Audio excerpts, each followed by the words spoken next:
Mesdames, Messieurs, bonjour, bienvenue aux 12h de ce 20 novembre. À la une de l'actualité, l'Algérie se procurera le vaccin anti-Covid-19 qui remplira toutes les conditions indépendamment de son prix, a déclaré hier le ministre de la Santé. Abdelrahman Ben Bouzid annonce la création d'un observatoire national à la direction générale de la pharmacie au ministère. Nous l'écouterons dans quelques instants.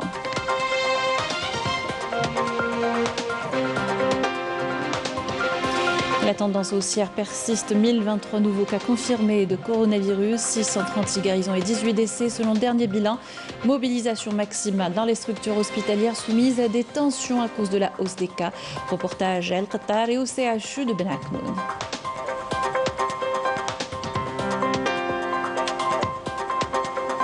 Journée mondiale des droits de l'enfant ce 20 novembre. Le Premier ministre Abdelaziz Jarrad adresse un message de vœux à l'occasion. Un programme de coopération signé entre l'organe national de protection et de la promotion de l'enfance et le bureau de l'UNICEF à Alger. Puis les opérations militaires se poursuivent au Sahara occidental après l'agression vendredi dernier de l'occupant marocain à El Guergarat. De nouvelles dénonciations internationales également. Les militants en France pointent du doigt le blocus médiatique autour de la question sahraoui. Bienvenue à tous. Je vous le disais en titre, l'Algérie se procurera le vaccin anti-Covid-19 qui remplira toutes les conditions indépendamment de son prix. Déclaration hier du ministre de la Santé, de la Population et de la réforme hospitalière en marge d'une rencontre à l'occasion de la journée nationale de lutte contre la résistance aux antimicrobiens. Abdelrahman Ben Bouzid a annoncé la création d'un observatoire national à la direction générale de la pharmacie au ministère. Compte rendu de Adel Boukhams. Outre la création d'un observatoire national à la direction générale de la pharmacie au ministère, Abdelrahman Ben Bouzid, ministre de la Santé, de la Population et de la réforme hospitalière, a relevé la nécessité de lancer une réflexion sur les références des antibiotiques au niveau des établissements hospitaliers. Le ministre a appelé à la création d'une commission nationale multidisciplinaire chargée d'élaborer un guide sur l'utilisation rationnelle des antibiotiques et de formuler des orientations pour la prise en charge des cas.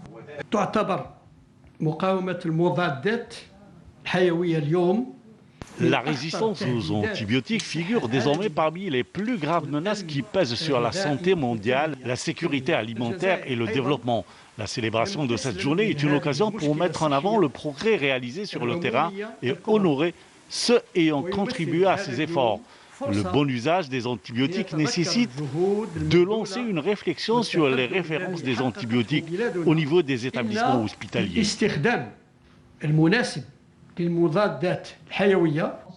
Les participants aux travaux de cette rencontre ont mis en garde contre le mauvais usage des antibiotiques, notamment durant la pandémie de la Covid-19.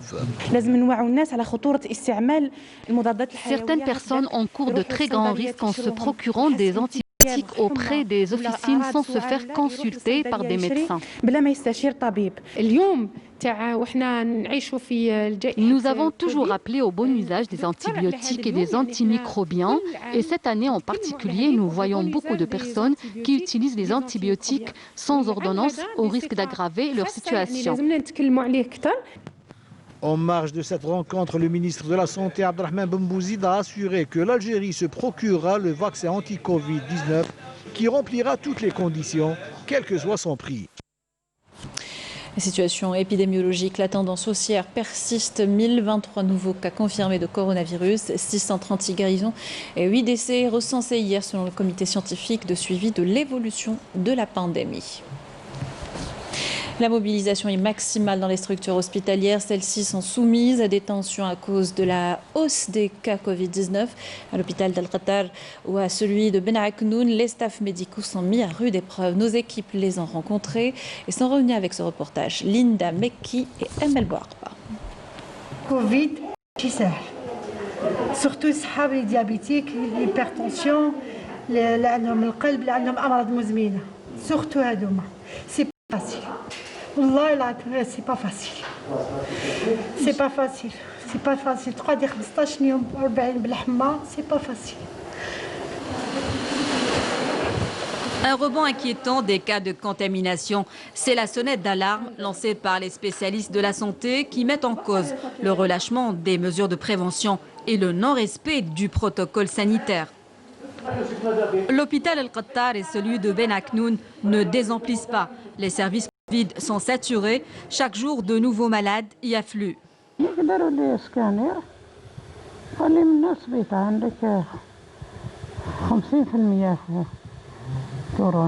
كيشوفوا انسان كبير يجوا يسلموا عليه. ايه كاين ينقصوا ما تعرفي الله ما تعرفي كيفاش. حنا ناخذوا احتياطات تاعنا اللازمه وانما كاين اللي شويه ما عندهمش الضمير.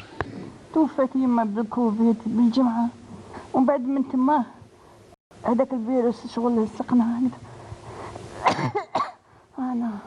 Depuis le début de la pandémie, le personnel de la santé est sur le pied de guerre. Je rends hommage au personnel médical et paramédical. Malgré le risque de contamination, tout le monde est fortement mobilisé. Les gens continuent à célébrer des fêtes de mariage, à se rassembler et ne respectent aucunement les mesures barrières. Un seul mot d'ordre, le respect des mesures barrières pour se protéger et protéger autrui.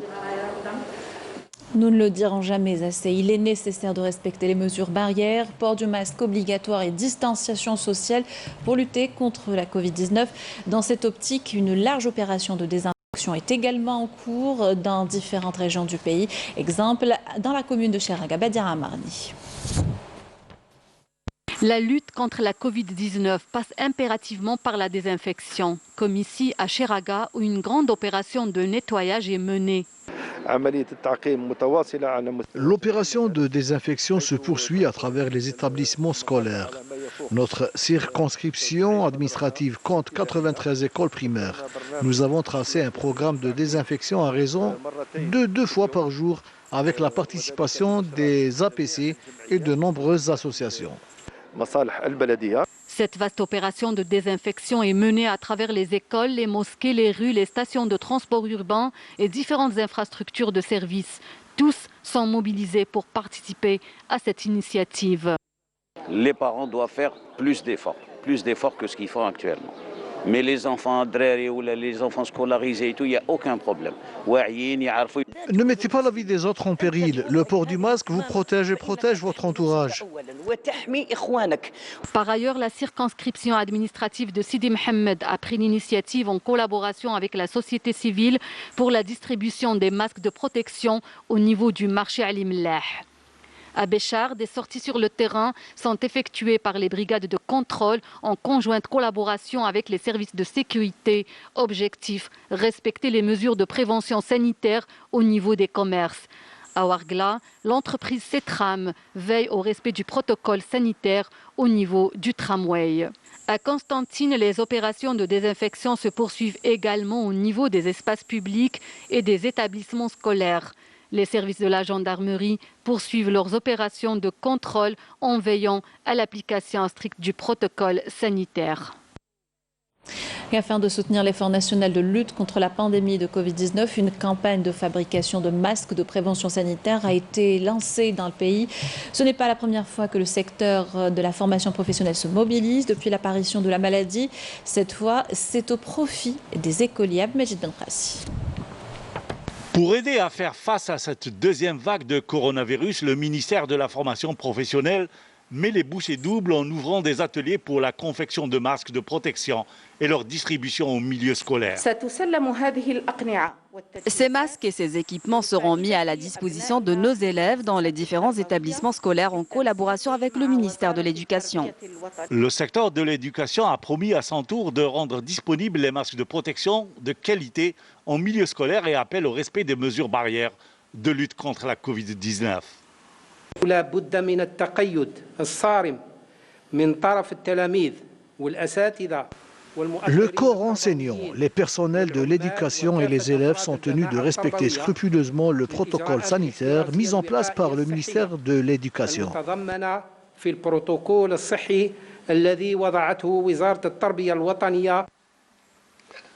Entre-temps, l'opération de confection de masques de protection se poursuit avec objectif de les acheminer dans tous les établissements de l'éducation nationale et de la formation professionnelle. Et sachez que le prêche de ce vendredi sera consacré à la prévention contre le Covid-19 et l'importance du respect des mesures barrières dans les mosquées. Instruction du ministère des Affaires religieuses et des Waqf. Ce dernier appelle les imams à mettre en avant l'impératif du respect de la distanciation physique ou encore le port du masque de prévention sanitaire. Par ailleurs, le ministère exhorte à la coordination avec les autorités de Wilaya pour lancer une campagne bénévole de reboisement à partir des placettes des mosquées. Journée mondiale des droits de l'enfant ce 20 novembre. Le Premier ministre Abdelaziz Jarrad adresse un message de vœux sur les réseaux sociaux. L'Algérie célèbre cette journée sous le slogan « Source de vie, espoir d'innocence ». Le Premier ministre souhaite un futur radieux et une vie pleine d'espoir et de réussite à nos enfants. Il sent le futur et la pierre angulaire pour la construction de l'Algérie nouvelle, a-t-il écrit. Dans le but de renforcer les droits de l'enfant, un programme de coopération pour l'année 2021 a été signé hier entre l'Organe national de la protection et de la promotion de l'enfance et le bureau de l'UNICEF à Alger. Le programme comprend plusieurs axes liés, notamment la formation de tous les acteurs dans le domaine de l'enfance. Une campagne de sensibilisation également aux droits de l'enfant a été lancée à l'occasion sous la supervision de l'ONPPE et en coordination avec le bureau de l'UNICEF à Alger. Il s'agit de spots sur les principes fondamentaux des droits de l'enfant dans l'accès aux soins, le droit à la protection et à l'information utile. Des activités organisées également avec la participation des associations locales concernées par le domaine. La déléguée nationale à la protection de l'enfance, Mariam Chorfi, a expliqué que 134 associations actives dans le domaine seront impliquées et les efforts seront orientés vers le travail de terrain en vue de faire connaître les droits de l'enfant et les mécanismes mis en place en matière de signalement, à l'instar du numéro vert 1111. À l'étranger, la situation toujours tendue au Sahara occidental après l'agression vendredi dernier de l'occupation marocaine contre des manifestants pacifiques à Al-Gargarad. Les opérations militaires se poursuivent selon le ministère sahraoui de la Défense. Les forces du Front Polisario ont mené hier des attaques massives contre le mur de la honte marocain, scindant sur 2700 km le Sahara occidental. Plusieurs pays et organisations internationales ont dénoncé l'agression marocaine en qualifiant l'opération militaire de grave violation de l'accord de cessez-le-feu conclu en 1991 entre le Polisario et le Maroc sous l'égide des Nations Unies. De son côté, le ministre délégué chargé du Moyen-Orient et de l'Afrique du Nord auprès du ministre des Affaires étrangères britannique, James Cleverly, exhorte toutes les parties à éviter une nouvelle escalade. En Suède, la situation préoccupe le mouvement de solidarité au peuple sahraoui qui a tenu une réunion par visioconférence en présence du représentant du Polisario, de représentants d'ONG et des parlementaires. Et la situation au Sahara occidental fait l'objet d'un blocus dans plusieurs médias internationaux. C'est ce que dénoncent, entre autres, des militants en France, des membres du comité de soutien au peuple sahraoui que notre correspondante à Paris, Afaf Belhouchet, a rencontré. Reportage. De la solidarité, c'est de lutter contre cette propagande et de faire la clarté sur la situation. C'est-à-dire qu'il y a eu cette violation du cessez-le-feu par le Maroc, que le Maroc essaye de contester, la violation du cessez-le-feu par le Maroc le 13 novembre en attaquant des manifestants sahraouis pacifiques qui simplement protestaient contre une route, contre la construction d'une route illégale dans la zone tampon. Donc la violation du cessez-le-feu, c'est par le Maroc. Et l'armée sahraoui a répliqué en légitime défense. Donc il y a aujourd'hui des bombardements, mais ça c'est nié souvent par le Maroc. Et par la presse occidentale souvent, pas tous, mais en même temps, on voit que, disons qu'il y a une désinformation. C'est pas la première fois que le Maroc y rompt le cessez-le-feu. Et alors aujourd'hui, quand on écoute certains médias français, vous avez l'impression que c'est le Polisario qui a créé l'incident.